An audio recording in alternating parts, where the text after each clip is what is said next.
great debate last night. Every single online poll had us winning and winning big, so I'm very honored about that. It was a very interesting experience, and actually, to me, it was somewhat fun. It got a little bit testy, but I think that's probably good for television. I'm sure the ratings were very good. I'm sure CNN was very happy. But really, it had a lot of very constructive moments. So we were very, very happy with the way it came out, and we were very happy with the reviews. It's my honor this morning. We have a tremendous crowd of people outside. But before we do that, it's my honor this morning to introduce somebody who is a real standout. He's been my friend for many years. He's been a spectacular governor. He's been just a wonderful person and a wonderful, loyal person, done a really good job. Totally destroyed Marco Rubio the other day. I have never quite seen it. I was standing next to Marco Rubio, and he melted. I said, "Are you all right, Marco?" And, I really give Chris credit for that. He's a real talent, and I would like to introduce him because he's going to say something that I think you'll find very, very interesting. Thank you. Okay, Chris. Okay. Good morning, everybody. Thank you for being here.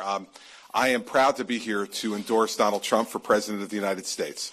I'm doing this for a number of reasons. First is that Donald and I, along with Melania and Mary Pat, have been friends for over a decade. He has been a good and loyal friend to our family, as we have been to he and his family.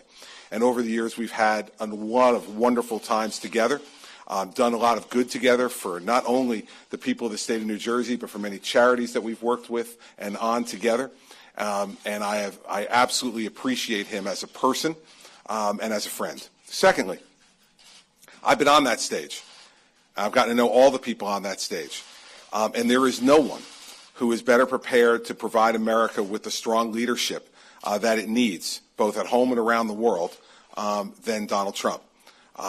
He is, looking at the 5 people on that stage last night, the clear standout and the person who will do exactly what needs to be done to make America a leader around the world again.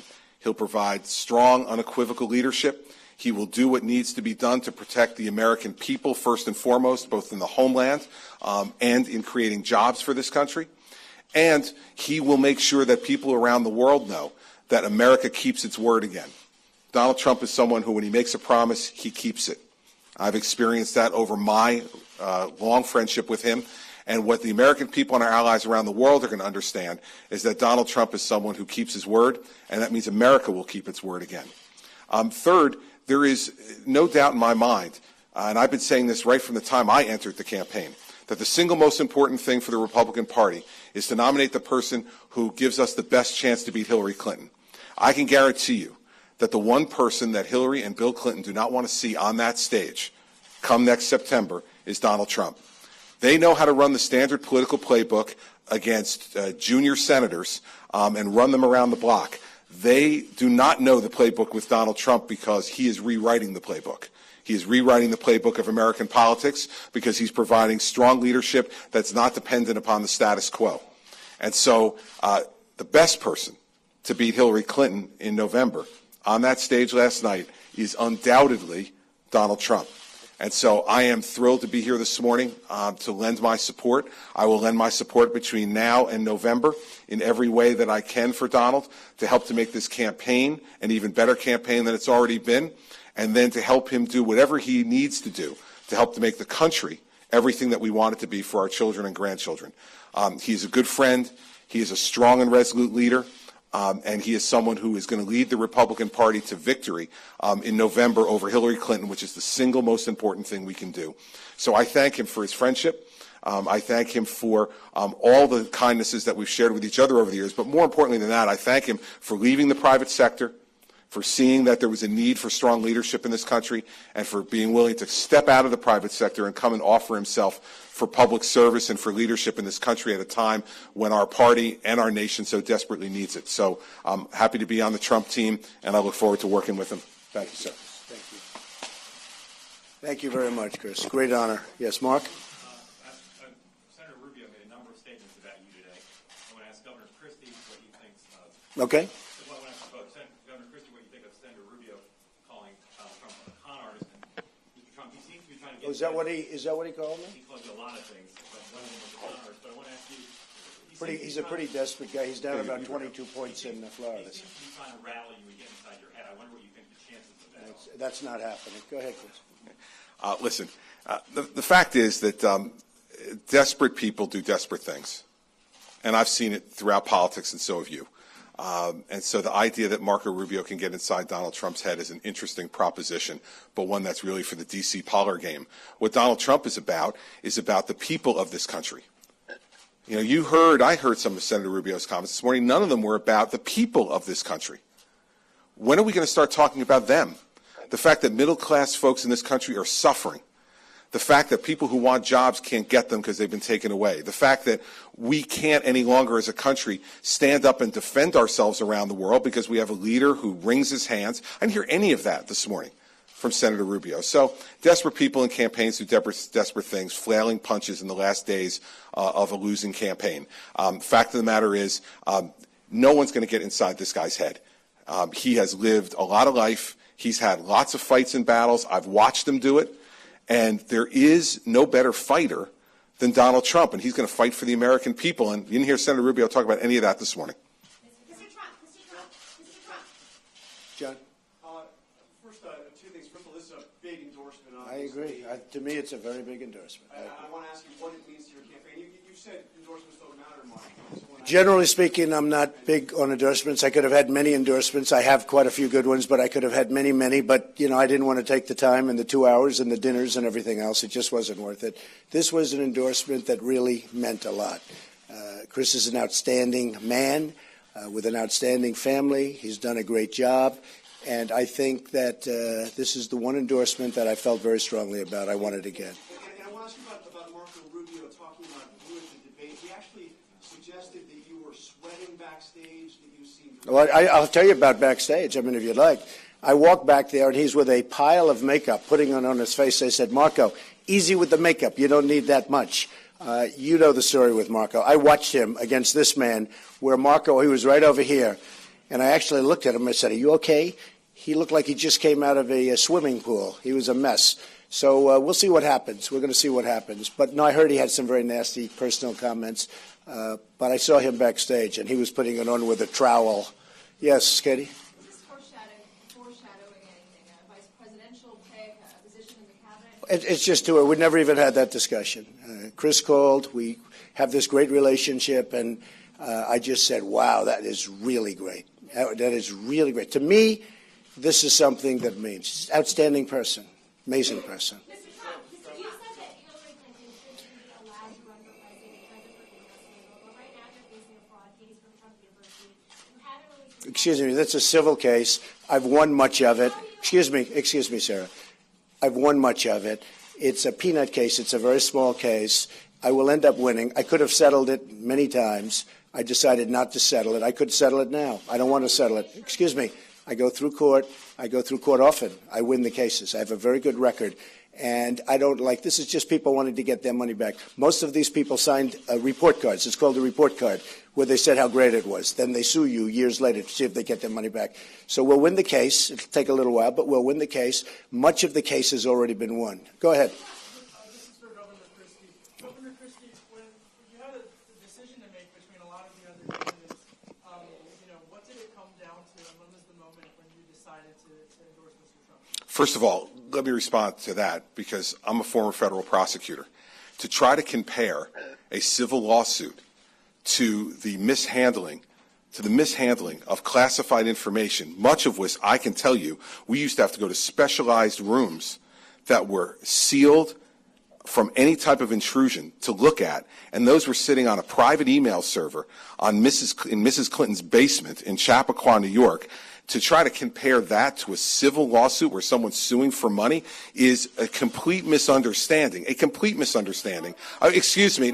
Listen. It's a complete. You're setting up a question that you're trying to. No. Let me finish.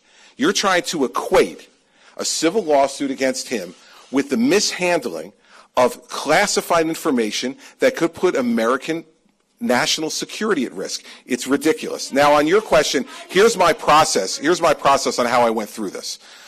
Fact is, after the campaign was over, Mary Pat and I went home, and we took a deep breath. I got back to preparing my budget for the state of New Jersey, which I needed to do a week after the New Hampshire primary and present that to the people of New Jersey.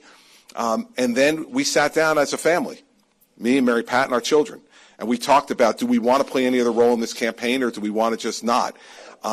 I concluded, along with Mary Pat and the children supported, that we wanted to be with the person who we thought could provide the strongest leadership for America and the person who could best make sure that Hillary Clinton never gets within 10 miles of the White House. Once we made that decision, there was clear the only choice was Donald Trump. The best choice was Donald Trump. And the last thing is, our family is one that prides loyalty. And the fact is that we have been good friends with Donald and his family for many years, and there was no choice in my mind. And when did I make the final decision? Yesterday morning, I met with Donald. We sat and talked, and he said, how about coming out on the road to Texas with me?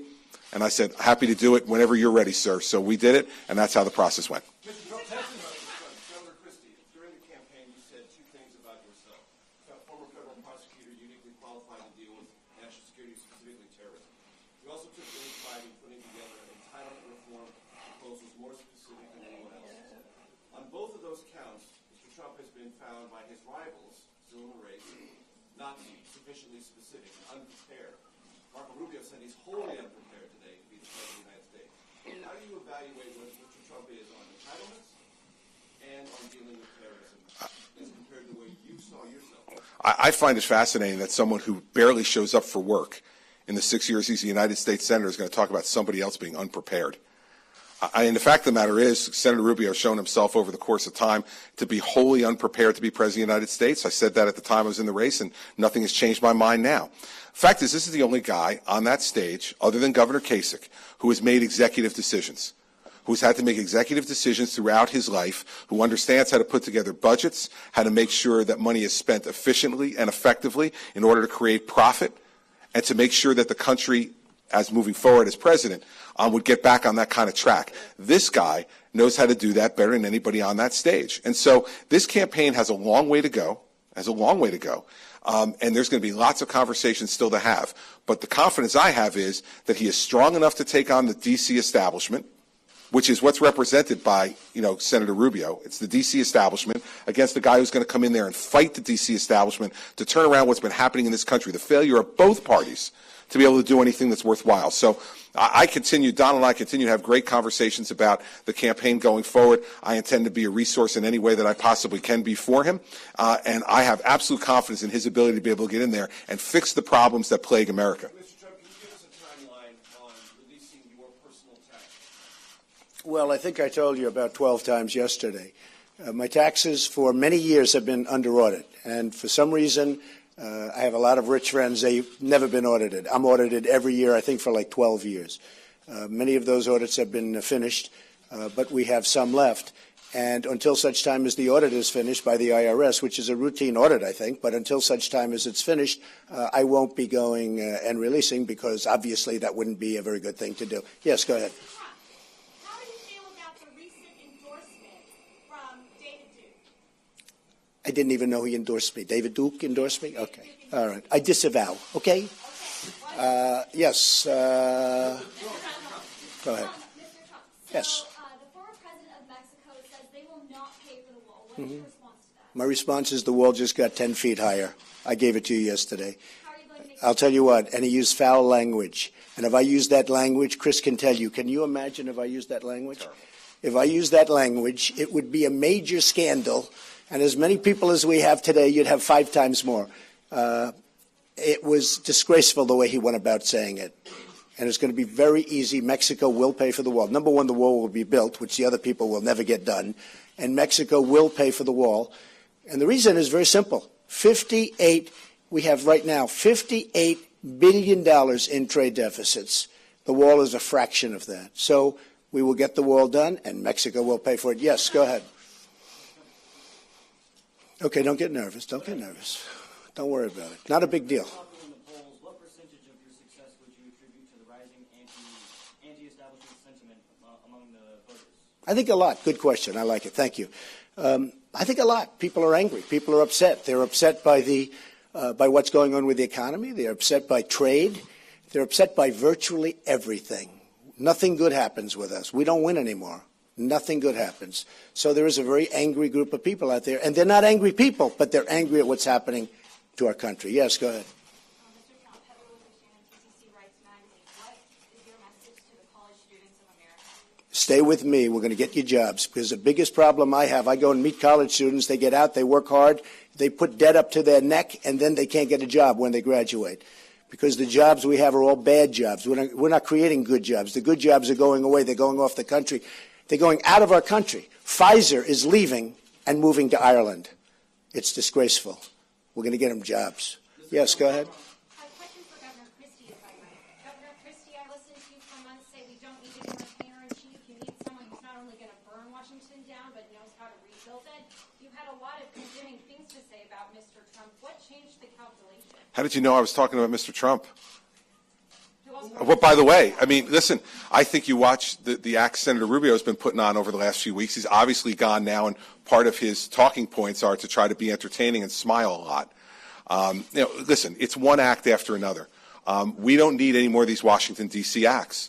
The acts I wanted to get rid of are Washington, D.C. acts. That's why, as a governor from a state capital, I said we don't need somebody from Washington, D.C. What I most consistently said during that campaign was the problem is Washington, D.C., and we don't need Washington politicians to come in and fix it. And so when you look at who's remaining on that stage, there's no question that this is the person who will go to Washington, D.C. and be able to absolutely turn the place around. We don't need any more Washington politicians, especially some who've only been there for one term and never really shown up for work to tell us how to run the United States government. And so I absolutely believe that Donald Trump is the best person on that stage to be president of the United States. And one last thing, by the way, there was a period of time I was running against him. And he knew when I was running against him, I wanted to beat him. And he wanted to beat me, and we had open conversations about that. But that part of this is over. And then you have to say to yourself, as a good, loyal American, who is the best person to stop Hillary Clinton from ever getting inside the White House again? This is the best person to do that. Turn away from the amateur acts from Washington, D.C., and turn to a professional, strong leader. That's who this man is. Governor Christie, you did say ask him how. You asked him how is he going to do this? Yes. Governor Christie, you're the former chairman of the Republican Governors Association, firmly embedded in the establishment of the party and its fundraising mechanism. As part of your presence here today, tell the Republican establishment still not sold on Mr. Trump. This campaign is effectively over. You better get on the bus. No, what my intent for being here today is to say to anyone who's willing to listen, not just members of the RGA or donors, but to the American people, that you need a strong, tough leader to restore America's greatness. And this is the best person to do that. And so whatever message anybody else wants to take from that, they can take whatever message they like. But most of the time, you know that people do best with me. If they don't try to figure out what the message is, they just listen. They listen to what I say, because I don't send smoke signals. What I'm doing today is I'm endorsing the person I believe is the best person to defeat Hillary Clinton and restore American jobs, restore American prestige around the world, and restore the faith and confidence of the American people again in the fact that we are an exceptional and great nation. Also endorsed Mitt Romney and gave a speech for it. Compare and contrast. Mitt Romney to Donald Trump, they're very different fellas. Texas is the grand prize on Super Tuesday. Polls are all over the place. What does a win look like for you in this state? Well, I think we have a great shot. I think that people are liking me a lot. I know a lot about Texas. I have many friends in Texas, many friends. I'm here a lot. I think we have a really good chance. If you look at South Carolina, that was supposed to be Cruz's stronghold. That was a stronghold. He was going to win that easily. And I won by, 22 points? I won in a landslide. I won evangelicals. I won military. I won the vets. I won everything. I won men. I won women. I won Hispanics. I won every single category. And same thing in Nevada. We came in. We won every category, including, by the way, Hispanics. So, it was supposed to be a stronghold. He was supposed to do great there. He lost by a lot. I think that I should have a really good chance of Texas. I see the Bloomberg poll came out, and it's, massive leads in every state. We're doing very well in Texas. The Emerson poll came out. We're, I guess, tied or effectively tied. So I think we're going to do very well here. I'm going to be here. I'm here now. And I would love to get Texas because of my relationship to Texas. So many friends. Okay? Mark? Rubio, because he seems to have engaged in a concerted assault on you. Well, he's desperate. Look, look, I watched a part of his little act, and he's a desperate guy. I've been watching him over the last number of weeks. He is not presidential material, that I can tell you. Doesn't have the demeanor. He is a nervous Nelly. I watch him, backstage. He's a mess. The guy's a total mess. And, I joked recently about, can you imagine Putin sitting there waiting for a meeting, and Rubio walks in, and he's totally drenched. I don't know what it is, but I've never seen a human being sweat like this man sweats. So I don't think he's I don't think he's of presidential caliber. I don't think he has the demeanor. I don't think he's going to do very well. And he's a mess because in Florida, which he abandoned, by the way, I love Florida. I've invested hundreds of millions of dollars. I own Doral. I own many clubs, including Mar-a-Lago, including Trump International, which is one of the best clubs in the country. But I own many. And a lot of real estate along the shore of Miami that worked out well with the Deserts and a lot of other people. So I'm a major investor in Miami, one of the biggest. And frankly, the people in Florida like me. But for me to go into Florida and have like a 20-point lead over the sitting senator, but remember, the sitting senator abandoned Florida. He left Florida. He was supposed to be there. He really defrauded, if you think of it. He really defrauded Florida, the people of Florida, because they elected him as a young senator. He goes there, and before he sits down, he starts running for president. So he's not the right guy, in my opinion, and I think he's got very bad temperament. I think he's got the absolute wrong temperament to be president. Katie, go ahead. A few days ago, people were speculating that he wasn't going after you, you weren't going after him, that maybe you all had a secret deal. No, they did speculate that he was going to be my vice presidential pick. Honestly, I'll be honest with you. Now it's obvious that he's not going to be. I never even had it in mind. I don't think he has the right temperament. I watched Chris do a number on him. I've almost never seen a meltdown like that in my life. And, it's interesting about people who choke.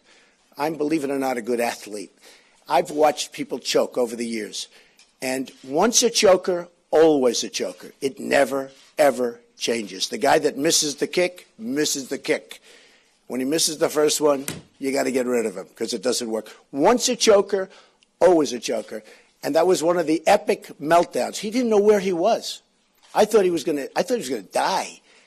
Good going, Chris. Man.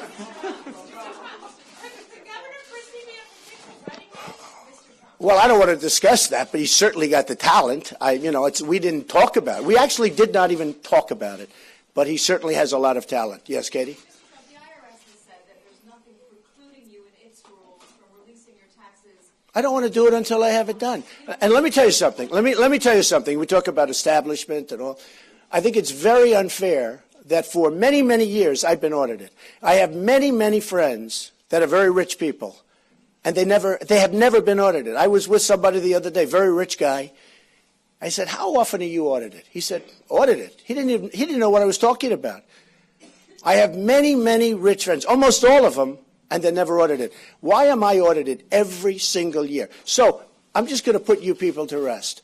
Until my audit is finished, very simple, you're not going to see anything. When it's finished, you're going to see it.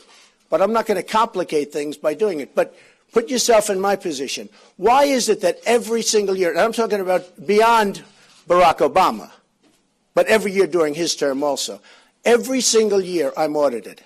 It's not fair, I will tell you. I can't tell you why.